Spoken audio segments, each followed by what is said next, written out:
ఇస్తాం, కరెంట్ ఇస్తాం, రుణాలు మాఫీ చేస్తాం, ఓటుకి 5,000 ఇస్తాం అనగానే ముందు వెనక మంచి చెడు ఆలోచించుకుని ఓటేసేసి అవినీతి లేని సమాజం కావాలి, కరప్షన్ లేని కంట్రీ కావాలి, ఎక్కడి నుంచి వస్తాయి? ఇప్పటికైనా చెప్పండి, మీరు ఏం చేస్తుంటారు? లోపల బయటికి తీస్తాం, బయట లోపలికి తోస్తాం. డింగ్ డింగ్. Selamat datang di alur cerita film Alpari TLG. Gimana kabar kalian semua? Semoga kalian dan keluarga selalu sehat dan bahagia ya. Di video kali ini saya akan menceritakan film India berjudul Vatan. Film yang rilis 5 Juli 2018 ini menceritakan tentang seorang pemuda bernama Vikran yang merencanakan serangkaian perampokan pada politisi, termasuk menteri dalam negeri.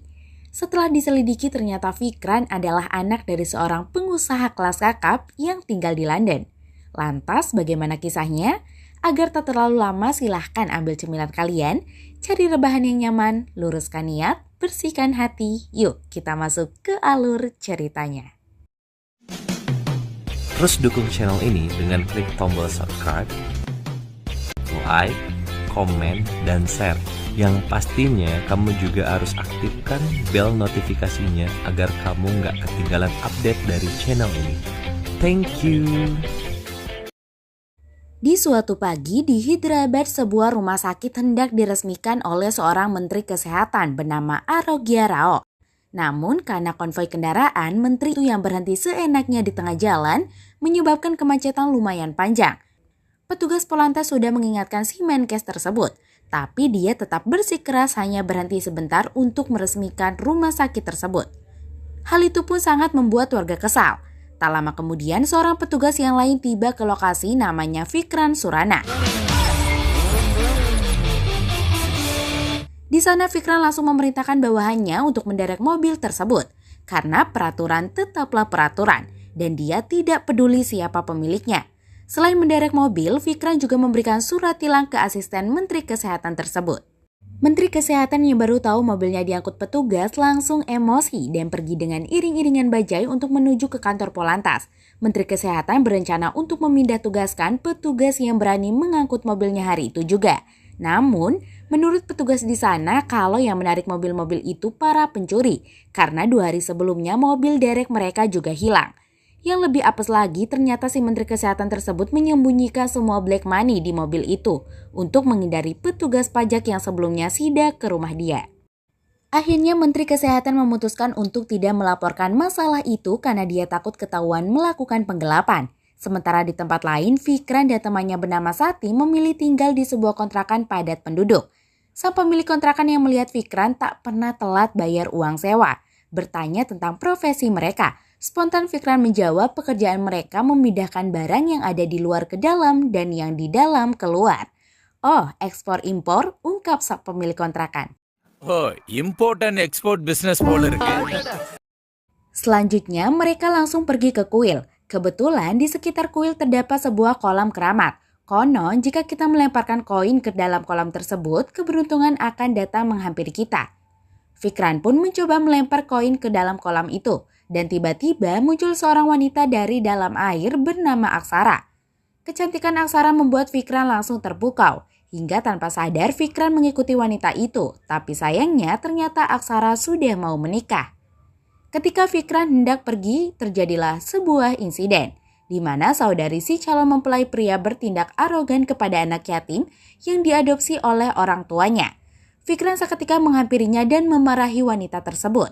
Akhirnya calon mertua Aksara meyakinkan Vikran kalau mereka akan merawat anak itu dengan benar. Di kontrakan, Vikran menyusun rencana untuk target baru. Target kali ini adalah pemilik beberapa rumah sakit, mafia obat, dan memiliki perusahaan kimia. Namanya Amit Rasvi. Tapi ternyata Amit ini adalah tangan kanan dari seorang bernama Nayak Bai. Setelah semua siap, Vikran mulai melancarkan aksinya.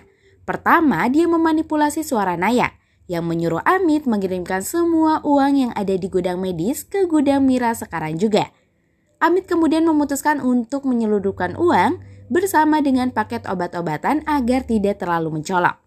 Sementara di tempat lain, Vikran sedang menjalankan langkah keduanya. Dia mulai mengukur lintasan kereta api karena dari penyadapan telepon yang Vikran lakukan, diketahui kalau Amit akan mengirimkan uang itu dengan kereta barang. Singkat cerita, anak buah Amit sudah tiba di stasiun, sementara Vikran dan temannya juga sudah siap melakukan aksinya. Mereka berdua berbagi tugas. Sati bertugas untuk menghentikan kereta. Dia memarkirkan sebuah traktor di tengah lintasan dengan alasan mogok dan dia berhasil menghentikan kereta tersebut.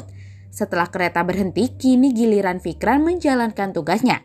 Fikran masuk ke gerbong paling belakang untuk mengambil uang yang dikirim Amit. Tapi ternyata uang itu dijaga oleh anak buah Amit.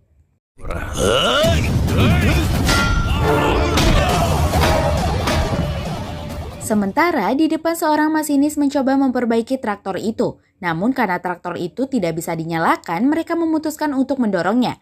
Tapi hasilnya sama saja.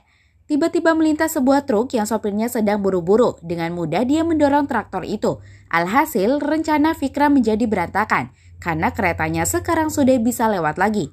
Sati pun berusaha memberitahu kondisi terkini, namun Fikran tak dapat mendengarnya karena alat komunikasinya terlepas. Akhirnya kereta itu sampai di stasiun, tapi setelah anak buah Amit masuk ke gerbong paling belakang, ternyata uangnya tidak ada di sana karena gerbong itu telah diputus oleh Fikran. Sementara di London, ada seorang pebisnis kelas kakap berasal dari India bernama Anand Surana. Nama Anand Surana sangat terkenal di dunia bisnis. Tamunya pun banyak dari kalangan pejabat dari berbagai negara. Seperti halnya para pejabat yang menemui Anand, Jayendra juga jauh-jauh datang ke London dan sampai rela menunggu berjam-jam dengan tujuan mengajak Anand untuk mendirikan perusahaan mobilnya di negara bagian India agar masyarakat di sana bisa mendapat pekerjaan. Sementara di India, Aksara melihat anak yang tempo hari di acara pernikahannya sedang menunggu bis. Rupanya dia sudah dibuang oleh orang tua asuhnya dan dia bisa sekolah lagi berkat bantuan Fikran. Aksara pun terharu mendengar cerita anak itu. Rupanya Aksara enggak jadi nikah gara-gara insiden di kuil waktu itu dan sekarang dia bertekad untuk mencari Fikran. Di tempat perampokan, petugas Biro Investigasi atau CBI Pusat bernama Vinay Patil sampai harus turun tangan untuk melakukan penyelidikan. Walau Patil mempunyai gangguan pendengaran yang dia dapatkan saat menjalani tugas, tapi insting dan pengalamannya dalam melakukan investigasi masih sangat tajam. Sehingga dengan cepat dia langsung bisa membayangkan bagaimana cara Fikran melakukan perampokan tersebut. Di suatu pagi saat Aksara dan temannya sedang jogging, secara kebetulan dia melihat Fikran yang juga sedang jogging. Aksara pun memanggil Fikran karena sejak dia mendengar cerita tentang Fikran dari anak yatim kemarin, Aksara selalu memikirkan Fikran. Setelah perkenalan, Aksara mengundang Fikran untuk hadir di sebuah acara. Di acara itu karena Aksara tak bisa mengatakan sendiri, teman Aksara mengatakan bahwa Aksara mencintai Fikran. Dia selalu memikirkan Fikran siang dan malam. Namun Fikran yang mengira Aksara telah menikah jadi ketakutan dan seketika lari dari tempat itu. Beberapa hari kemudian di arena pacuan kuda Fikran dan Sati juga sudah ada di sana. Tak lama kemudian dan orang wanita cantik kita sebut saja Citra, di mana Citra akan menjadi target Fikran selanjutnya. Dia juga merupakan anak buah dari Nayak Bayi.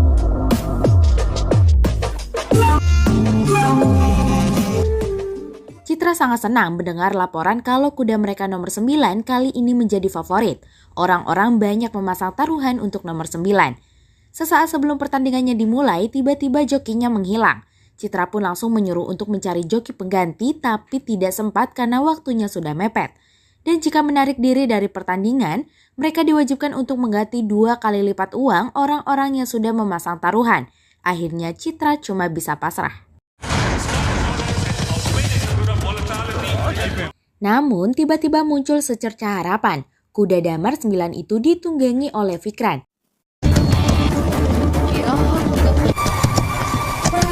Dia langsung melesat ke depan dan dia juga berhasil finish di posisi pertama. Citra pun mengucapkan terima kasih ke Fikran dan percakapan mereka pun berlanjut sampai ke kediaman Citra. Saat mereka sedang mengobrol, tiba-tiba ada seorang yang mengantar uang hasil pertandingan hari ini. Tapi target Fikran bukan uang itu, tapi semua uang yang ada di berangkas. Saat Citra memasukkan sandi berangkas, Fikran yang sedang duduk santai dapat melihat pin berangkas di kamar Citra. Tanpa harus menggunakan alat-alat canggih, dia hanya memanfaatkan cermin yang bertaburan di ruangan tersebut.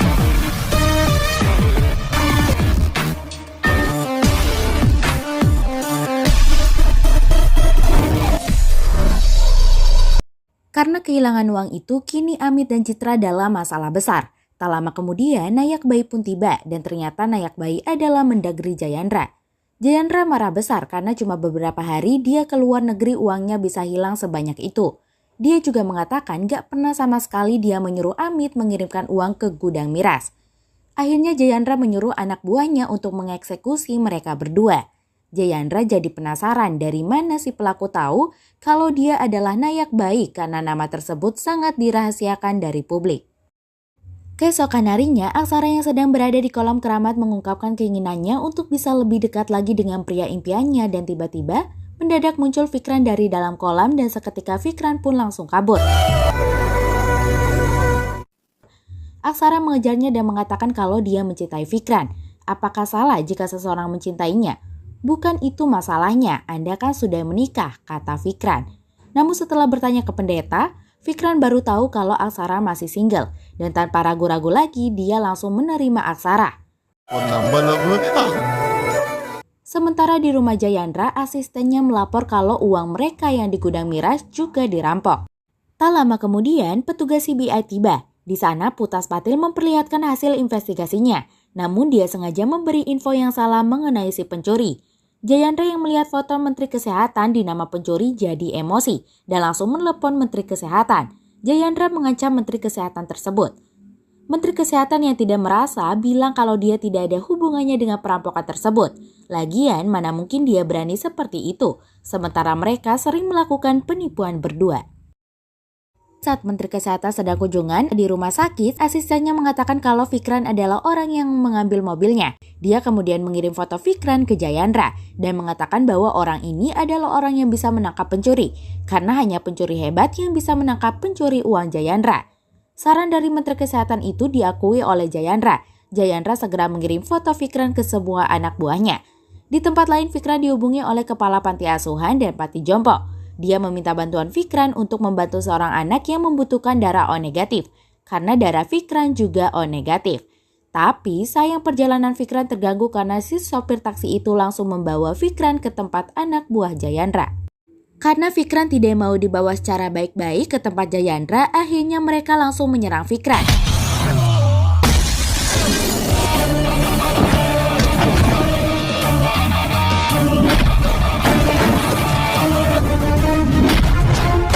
Saat Fikran terjadi perkelahian, tiba-tiba Jayandra datang. Saya menyuruh kalian membawanya hidup-hidup. Kenapa kau mau membunuhnya? Ungkap Jayandra.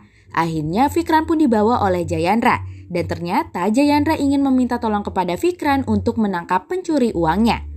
Di waktu yang sama Fikran mendapat kabar kalau masalah darah O negatif sekarang sudah bisa diatasi. Singkat cerita, tugas pertama Fikran mengawal uang Jayandra yang akan diberikan ke kelompok Bihar di lokasi yang sudah ditentukan. Fikran pun tidak menyia-nyiakan kesempatan tersebut. Untuk memuluskan rencananya, Fikran mengajak rombongan itu istirahat dulu untuk makan siang.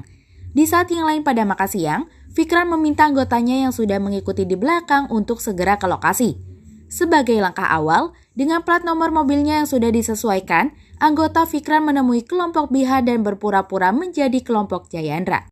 Untuk konfirmasinya, mereka menggunakan potongan uang kertas. Setelah dikonfirmasi, mereka langsung memberikan tas berisi uang ke kelompok Bihar. Walau uang yang mereka berikan itu uang palsu, tapi sampai di sini rencana mereka berjalan dengan mulus. Selanjutnya mereka segera ganti plat nomor mobilnya dengan plat nomor mobil kelompok Bihar dan menyamar menjadi kelompok Bihar. Tak lama kemudian, rombongan Fikran pun tiba. Dengan cara yang sama, anggota Fikran berhasil menggondol uang tersebut. Tapi ternyata Jayandra memasang GPS di dalam tas berisi uang itu. Karena uang itu mengarah ke jalan yang lain, Jayandra menelepon kelompok Bihar. Alhasil aksi anggota Fikran pun ketahuan. Jayandra pun menyuruh anak buahnya untuk mengejarnya, sementara Jayandra juga berangkat ke lokasi. Di sisi lain, Fikran terpaksa mengikuti aksi mereka dan akhirnya anggota Fikran pun tertangkap. Meskipun sudah dihajar habis-habisan, anggota Fikran tetap tidak mau buka mulut. Sementara Fikran yang sudah tidak punya pilihan lagi akhirnya turun tangan. Dia mengakui kalau dialah yang selama ini menjarah uang Jayandra. Setelah menghajar anak buah Jayandra, Fikran langsung cabut dengan uang jarahan tersebut. Sementara Jayandra yang mendengar keterangan dari anak buahnya langsung mengamuk. Dia menyalahkan Menteri Kesehatan. Di sisi lain, Menteri Kesehatan yang mendapati kabar itu langsung pura-pura sakit. Menteri Kesehatan pun meminta disuntikan virus agar dia benar-benar sakit. Jayandra yang kesal menyuruh anak buahnya untuk menyisir semua tempat yang ada kaitannya dengan Fikran. Dia juga ikut terjun ke lapangan.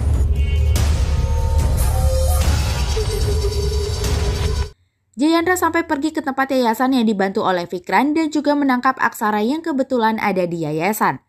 Kepala yayasan langsung menceritakan semuanya. Rupanya Fikran ini anak kandung Anang Surana, di mana keluarga Surana masuk ke dalam daftar 10 orang terkaya di dunia.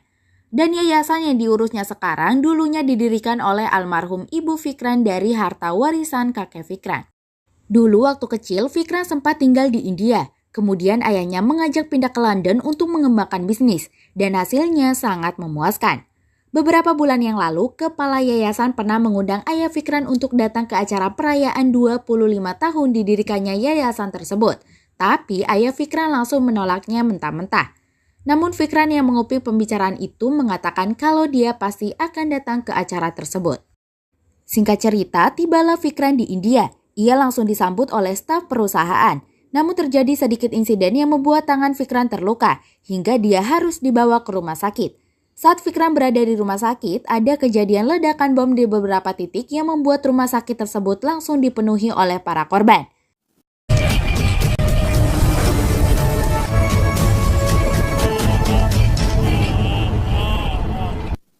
Mendagri dan Menteri Kesehatan yang waktu itu datang ke rumah sakit mengumumkan akan menanggung semua biaya pengobatan dan akan memberikan uang 10 lak untuk korban tewas dan 5 lak untuk korban selamat. Fikran yang merasa terpanggil kemudian menitipkan cek sebesar 1 kros kepada Mendagri untuk membantu para korban. Singkat cerita, karena urusan Fikran di India sudah selesai, kini Fikran harus kembali ke London. Dokter pun sudah menunggunya di bandara untuk melepaskan perban di tangan Fikran. Fikran kemudian bertanya tentang keadaan para korban ledakan bom saat itu. Dokter mengatakan bahwa para korban itu sudah pulang. Jawaban dokter mengejutkan Fikran karena menurutnya setidaknya para korban membutuhkan waktu setidaknya 6 bulan untuk kembali pulih. Mereka terpaksa pulang karena terkendala biaya, ungkap dokter. Bukannya waktu itu menteri akan menanggung semua biaya pengobatan para korban, ujar Fikran. Lalu asisten Fikran mengatakan kalau hal seperti itu di sana sudah biasa. Mereka hanya membuat pengumuman saja di depan media dan kelanjutannya tidak jelas. Akhirnya Fikran membatalkan niatnya untuk kembali ke London karena dia penasaran dengan keadaan para korban. Atas nama Yayasan Durga Devi, Fikran mendatangi rumah para korban satu persatu dan mendengarkan keluh kesah yang diungkapkan mereka. Painting పని చేస్తూ రోజు 1,000 రూపాయలు సంపాదించేవాడు. మా కర్మ కాకపోతే అక్కడ ఆడెవడో బాంబు పెట్టడం ఏంటి, ఈయన టైపోవడం ఏంటి. ఆ పేలుడికి ఇనుప ముక్కలు తల్లో దిగబడిపోయాయి sir. Sungguh perbuatan yang tidak manusiawi yang dilakukan oleh para oknum pemerintah. Uang yang mereka janjikan sebesar 5 lak untuk korban selamat hanya diberikan setengahnya saja. Sementara sisanya disunat massal. Bahkan ada juga yang tidak dapat sama sekali. Setelah melihat keadaan para korban, Fikran membulatkan tekadnya untuk membantu para korban yang jumlahnya mencapai ribuan orang. Dan juga dia akan merubah sistemnya. Sebagai langkah awal, Fikran menyuruh asistennya untuk mendata semua korban. Kemudian Fikran bercerita kepada ayahnya, tapi ayahnya tidak peduli sama sekali. Dia bahkan mengatakan nyawa para korban tidak sebanding dengan biaya jam tangan Fikran. Fikran yang tidak suka dengan sikap ayahnya tersebut langsung mengundurkan diri dari perusahaan.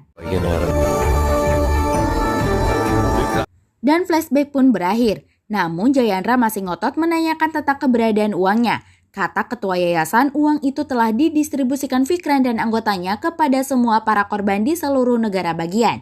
Tiba-tiba rombongan media tiba ke tempat itu. Media beranggapan kalau Jayandra datang ke sana untuk memberikan sumbangan.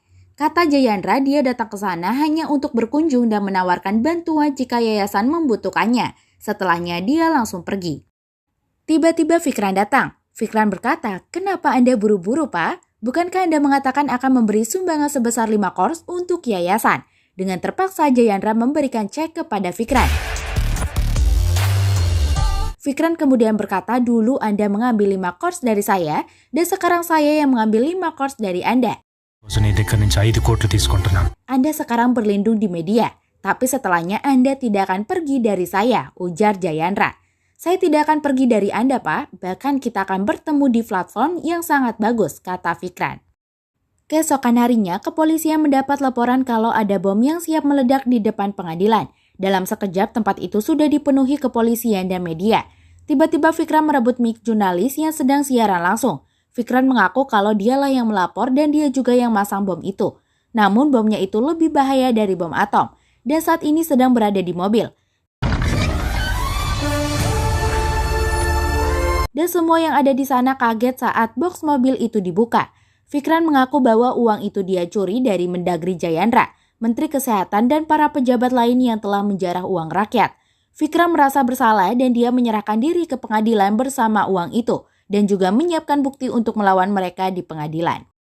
Siaran langsung itu dengan cepat tersebar ke berbagai media, hingga Anand Surana yang di London sampai datang ke India untuk melihat anaknya. Di depan kantor polisi, Anand terharu karena saking banyaknya warga yang memberikan dukungan untuk Fikran. Di tempat pertemuan, Anand mengatakan kalau dia akan membawa pengacara terbaik untuk membantu Fikran di pengadilan. Namun dengan tegas, Fikran langsung menolaknya. Dia bertekad untuk menghadapi mereka di pengadilan tanpa bantuan dari pengacara. Di sisi lain, Jayandra semakin kusut karena ketua menteri atau CM menyuruh Jayandra mengundurkan diri karena berdampak sangat buruk untuk partai. Di malam harinya, seorang sopir suruhan Jayandra memasukkan preman yang berpura-pura sebagai tahanan ke sel Fikran. Para preman itu mempunyai misi untuk membunuh, namun Fikran mampu mengalahkan mereka semua.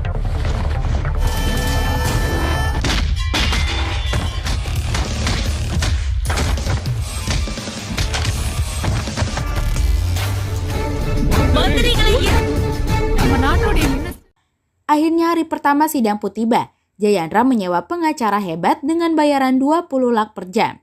Sidang pun dibuka. Fikran kemudian mulai menceritakan semuanya tentang korupsi yang dilakukan Jayandra, termasuk korupsi asuransi yang dijanjikan oleh Jayandra. Fikran juga membawa data para korban dan dia mengaku telah memberikan uang curian itu kepada para korban.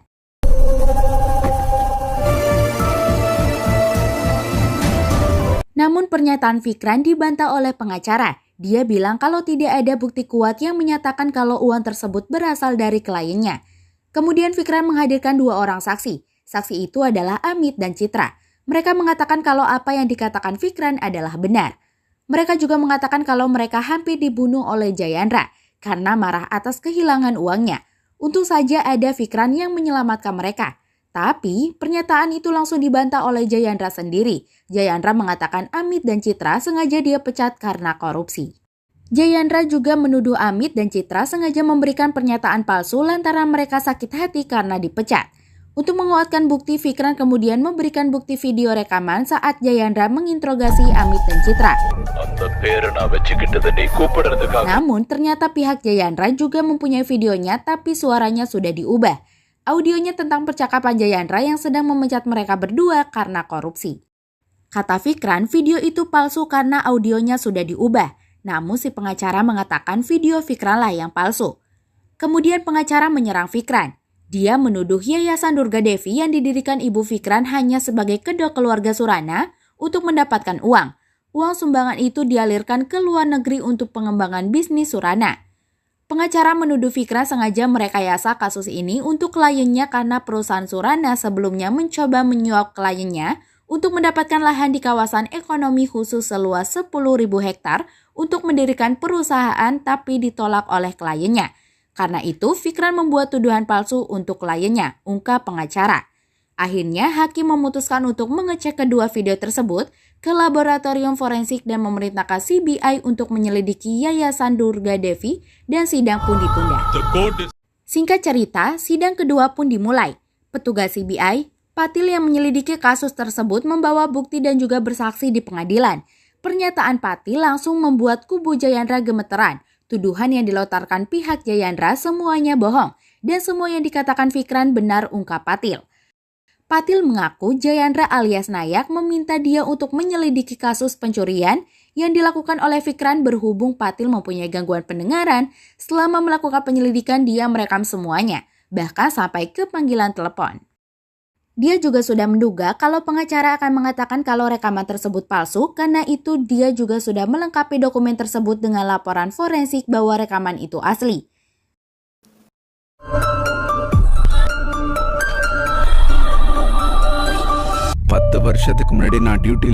Kemudian kubu Jayandra meminta hakim untuk menjatuhkan hukuman kepada Fikran karena dia telah mengaku mencuri. Fikran langsung membantahnya. Kejahatan yang dia lakukan itu bukan untuk dihukum. Dia sengaja mencuri uang itu karena impikan dan untuk membuktikan kalau korupsi sedang terjadi. Sesuai Undang-Undang Perlindungan Pelapor, seharusnya dia dilindungi, bukan dituntut. Hakim yang bangga melihat Fikran berhasil mengangkat skandal ini ke publik, bertanya ke Fikran selain Biro Anti Korupsi dan lain sebagainya, apalagi yang bisa dilakukan untuk menghentikan korupsi.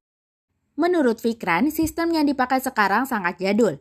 Kenapa kita tidak memanfaatkan teknologi sekarang yang bisa menggunakan sistem online untuk menyalurkan bantuan ke warga yang langsung ditransfer ke rekening mereka, tanpa harus banyak tangan yang membuat para oknum-oknum ini leluasa.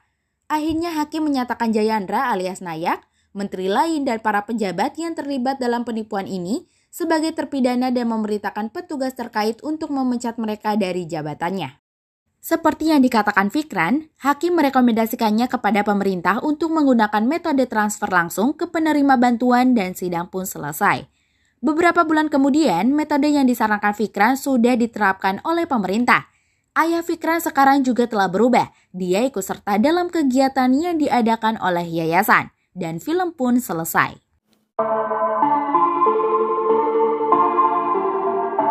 Oke, sampai di sini dulu ya untuk video kita kali ini. Jangan lupa like, comment, subscribe, dan jangan lupa untuk menyalakan lonceng dan notifikasinya agar terus berlangganan alur cerita film-film yang lain dari channel ini.